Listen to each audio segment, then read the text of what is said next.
But this whole big heart program, like project for me, I've been so confused from day one. And just basically just being a follower instead of, and I've just been going easy with everyone basically and just going along what they tell me to do.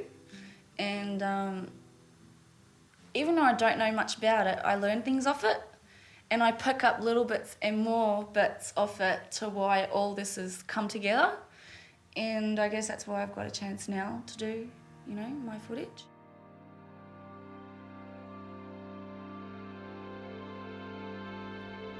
I find time in you. I rest well with you. In my heart, I'm yours. You're mine.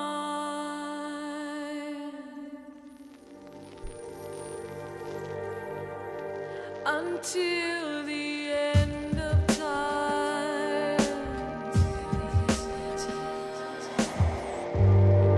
Until the end of time.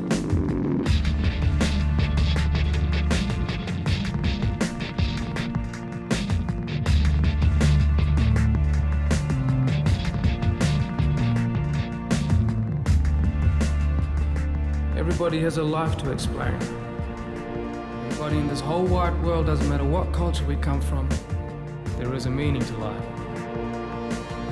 You think it's really bad at the time, but in the end, it's not the fall that hurt. It's a sudden stop at the bottom when you realise sort of what's happened around you. All my friends have got jobs, they're all doing well, they're living in places, they've got girlfriends, had kids, their life looks like it's going great. And I go back there, I've got nothing, I'm living out of bags. I let the things that, sort of ruined me as a child take over, and I sort of felt sorry for myself. My biggest fear in the whole world is to turn out like my old man. And that's a mistake that I'm not going to sit there and make, because I've got a little daughter of my own now, and there's no way in the world I'm going to sit there and treat my daughter the way my dad sit there. I'm not going to raise my daughter the way my dad raised me, so seeing her being born, just, being there, cutting the umbilical cord and everything, that's just the best experience anyone could ever have. My heart was going about 1,000 miles a minute. I was crying because I was that happy. When I first held my daughter, she just looked at me, she smiled at me, and that just melted my heart ever since then. Yeah, my dad's had a pretty hard life as well, and I can kind of understand, because the way my pop sit there and taught him how to raise kids is the same way he's pretty much raised us now. So I'm going to sit there and skip a generation this time and sit down and raise my daughter right, instead of raising her the same way my old man raised me and my pop raised my old man. So there's no way it's going to happen. Like a lost forgotten dream, you were on my mind. You are my setting sun, and the setting sun don't shine.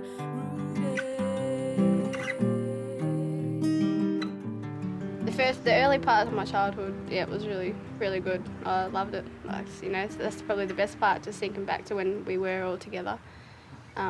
Even though had a lot of family issues, like my father had a mental illness. I remember being taken away to family refuges and stuff a few times, just having to pack up in the middle of the night, come on, we're going. Why? We got to get out of the house. Because, it's meant to be your father, and you're scared of him, you're fearing, you're not, what's going to happen. You can't even understand it. Doctors don't even understand what's going on, so how in the hell are you meant to have a chance?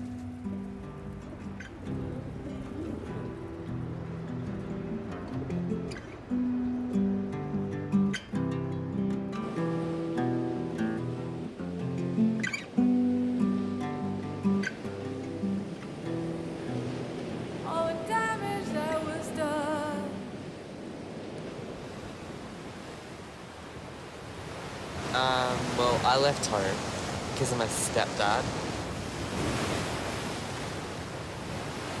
We don't get on at all. I think it's a jealousy thing that we both have, because I've only seen mum or dad, so I suppose that I think that, like, I thought in my head when he come along that she should be with my dad. If she's not with my dad, no one. I wanted to make everyone's life hell because I wasn't happy. And it took a while for me to actually come out and tell everyone, because I knew, but my dad never made me think that it wasn't right to be gay. And in the end, I just thought to myself, well, it's me, and if nobody likes it, well, they're gonna have to deal with it. So I come out, and at the start it was like, I was a bit embarrassed about it, and now I just don't care. I tell everyone. It's like normal for me now.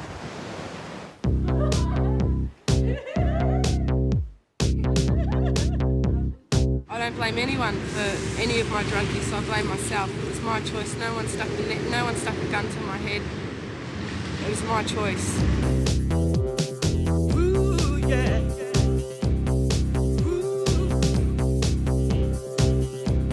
I ended up in hospital about 6 months ago for overdosing on pills and slashing my wrists. I only done it for attention. It was a cry for help. I wanted someone to, comfort me and hold me, and everyone that was around me, whether it was my boyfriend or whatever, it wasn't giving me what I needed. I think what I really needed was my family.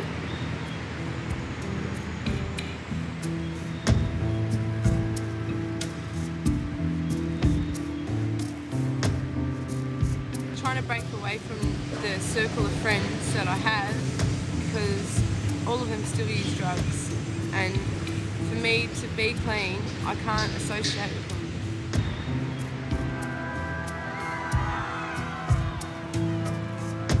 I still talk about the same shit, really.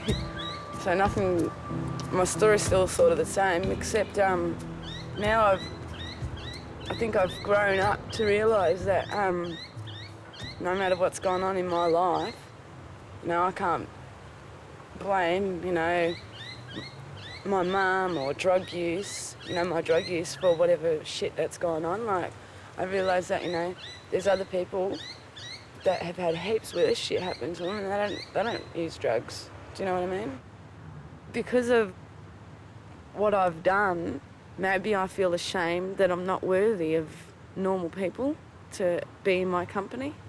And sometimes I feel like I don't know what to talk about, because all I've experienced is, this shit.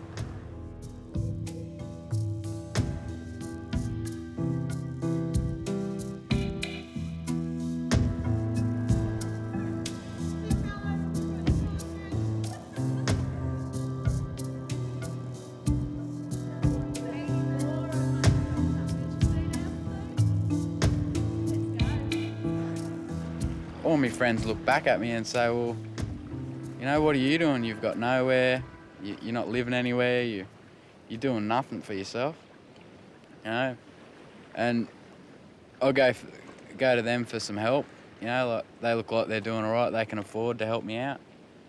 But I've been there before and just done stupid things and took some money when they let me stay there the night, and I thought, oh, well, I'm hungry, I'll just take $50 and go and get a feed. And now I can't go back there and see them ever again because they don't trust me, just to come in and have a simple cup of coffee and a cigarette. Sunlight from the setting sun on his face, that was fantastic.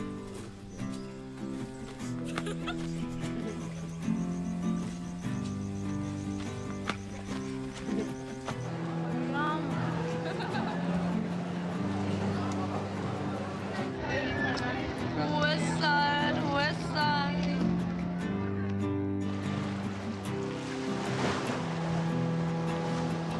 Sometimes I'd go to school with a broken arm or a broken leg for the fact that my dad would just go that hard on me, and I'd have to say, oh yeah, I fell off my pony.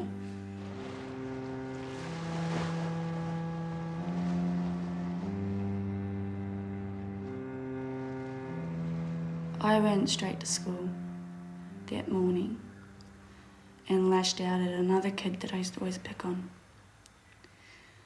I didn't understand back then why I used to lash out on her. Her name was Tram, and I used to call her Tramp.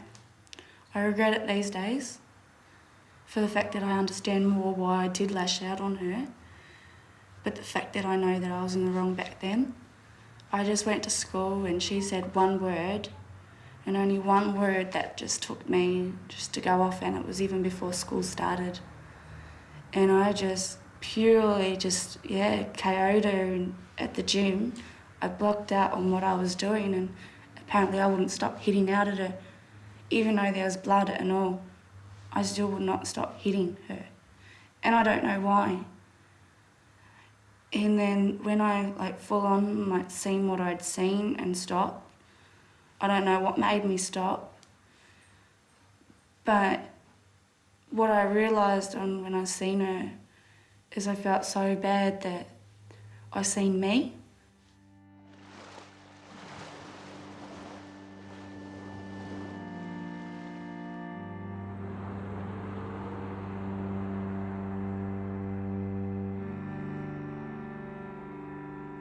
I took it as, I'm going to dress up, I'm going to put this makeup on and just pretend I'm someone else.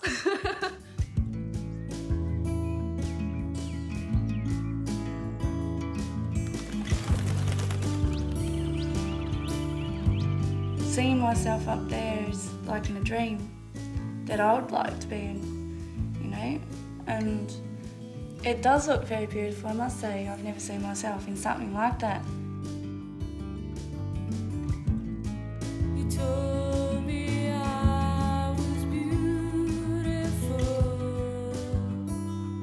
It's a princess in La La Land, man.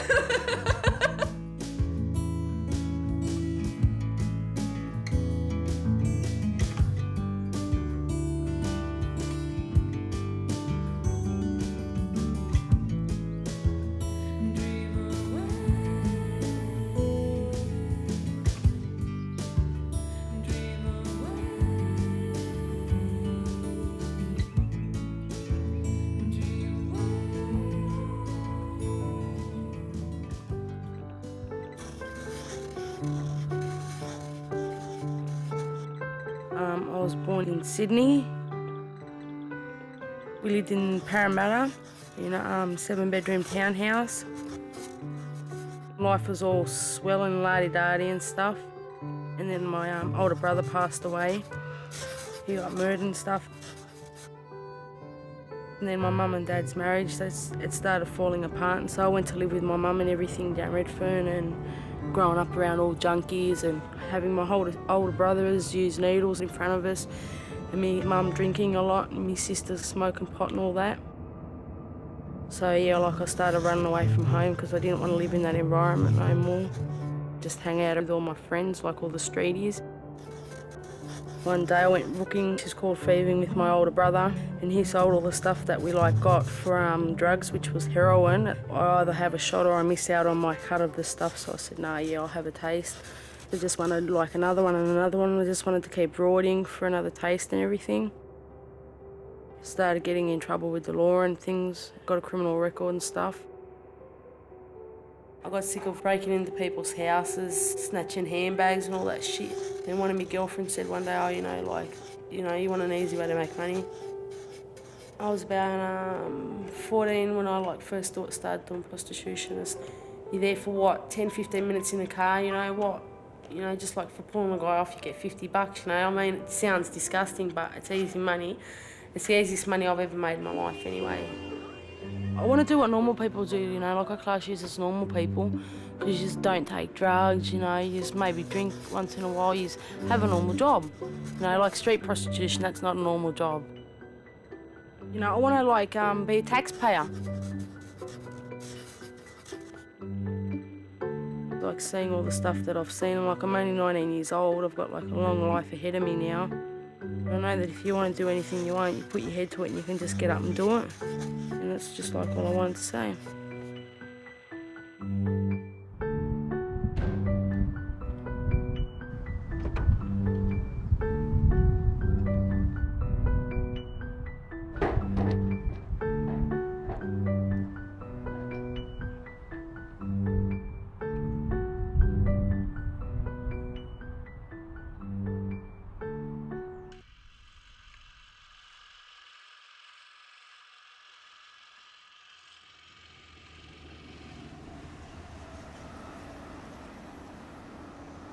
Well, Mum was pregnant, about 4 months pregnant, and she found out it was going to be a baby girl, and Mum was all excited and went out and bought all baby stuff and new pram and all girls' clothes, and I was pretty happy because there's only all boys. And then when it came to about 6 months pregnant, Mum went into labour. They sent her up to John Hunter Hospital by airplane. She had labour there, she gave birth to her. We called her Saphra, and she lived for about 7 hours and died.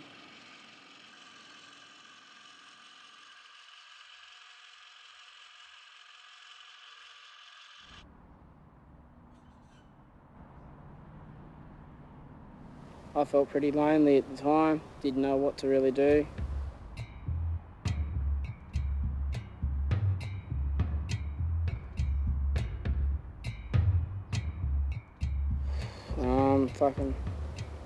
What else? Very angry with myself. Never seen her, never got to really touch her until I went to the funeral.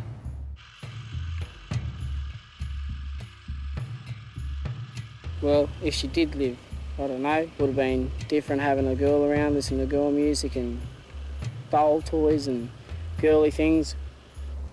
Didn't work out, but I suppose that's it. That's what happens in life. It just doesn't go together, really. That's about it.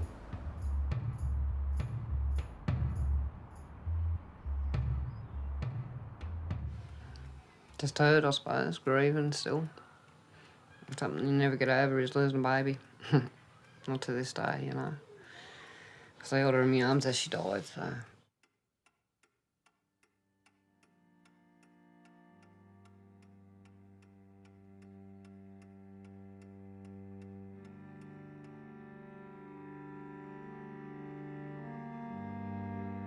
For about the first year to 2 years, yeah, it stopped me from being friends with anybody because I didn't want to get close to anybody because I thought they were just going to die or someone's just going to hurt me again. So for about 2 or 3 years, yeah, it affected me big time. But then after that, I just started playing on it, saying, I can't do this in school because my sister's dead, or I can't do this because I don't feel comfortable doing it because my sister's dead. Drinking all the time, smoking all the time, smoking marijuana all the time, and I just couldn't handle it. I just said, you've got to get out of my life. Worst thing I should have said, I suppose, but I had to get him out, you know, I just said, get out. I couldn't stop fighting with my family, my brother, my mother, and I wanted to find out who my father was once and for all. And I didn't know where he went to, and realised after a while that he went to his dad's, which I didn't want him to go to his dad's, but... And me and my dad never got along because we were always arguing and fighting and stuff. So I hit the streets up mateling for 3 months. And it's not a good thing because you've got to shoplift, feed yourself. No, but it is frightening for any parent, you know, to go through that, you know, to not know where your kids are, what they're doing. Because there's so many things that go wrong in life.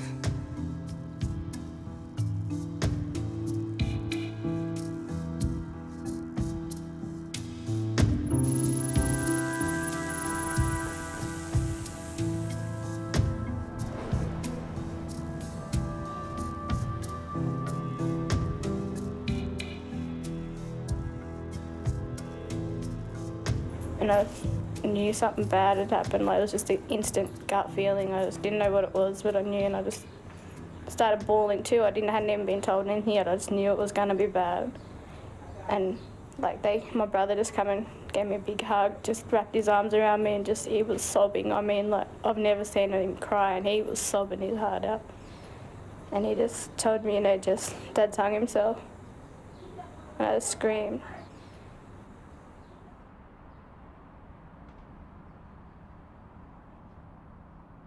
Yeah, I went on a pretty bad track for a while, got involved in some pretty hard drugs. I'd be in the middle of a classroom and someone would say, can you pass a pen? And just bawl and break down and bawl into tears, just because that's, you know, at lunchtimes all the girls would be talking about boys and cars and, you know, who's going this on the weekend and what they're doing, and I'd just be sitting there thinking, wow, this is all their life revolves around. I've just got so much more stuff than this. I was really fucked up my life.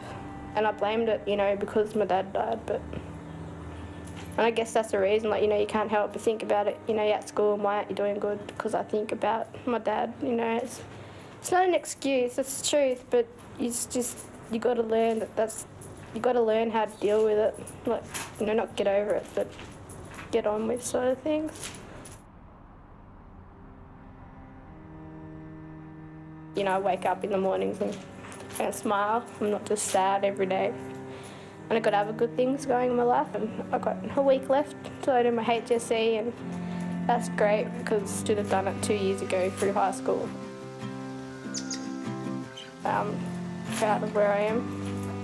Could have been a lot worse, could still be on the streets, could still be doing drugs, could not even be here.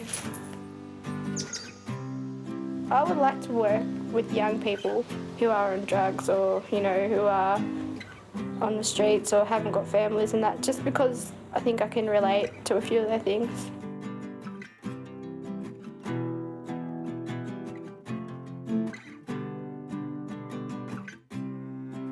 Paul was out on the veranda. I was so excited to see him, happy, cuddled him, kissed him. But it took a lot of work after he come home. But then there was rules put down. I couldn't do this, couldn't do that, and we come to an agreement on that, and I was fine with that. So I was happy to be at home with my brothers and my mother. At the moment, I'm a very happy, lucky person, lovable person, gives love to a lot of people, and gentle, you know. Where before it was more violent and angry with the whole world, basically. Mum took me back without one split of a second of a doubt. So I moved back in here and I've been here pretty much ever since. If you can put your arms around your kid no matter what they do and say, I love you, you know, son.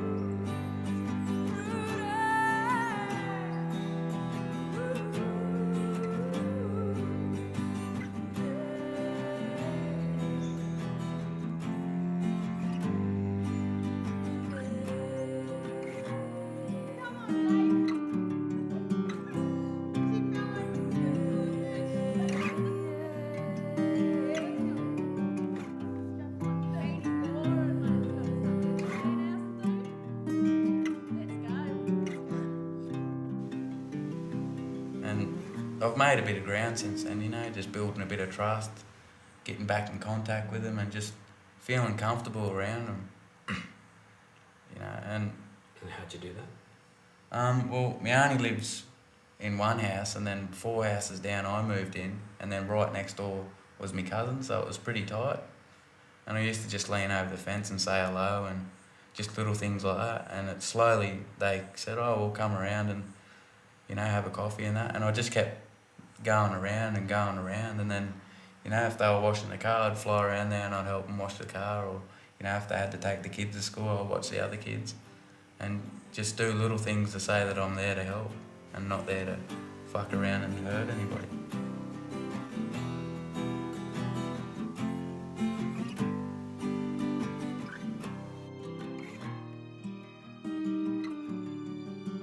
I finished the Year 12 that I was going to do for TAFE, and I got involved with some youth work that I had planned, and I became a youth research leader to organisation. So with that, I'm actually Gundarr Support Adult, and I take kids around here in troubles or different things, and we take them on camps for the weekend, usually up to Sydney or out to Lake Keepit. So yeah, I achieved that, and I achieved Year 12, and found a stable house to live in, and I'm not living here, there and everywhere. But the biggest achievement is probably this little boy. Yeah. Yeah. And that's, I don't know, a few things I've been doing. That's great.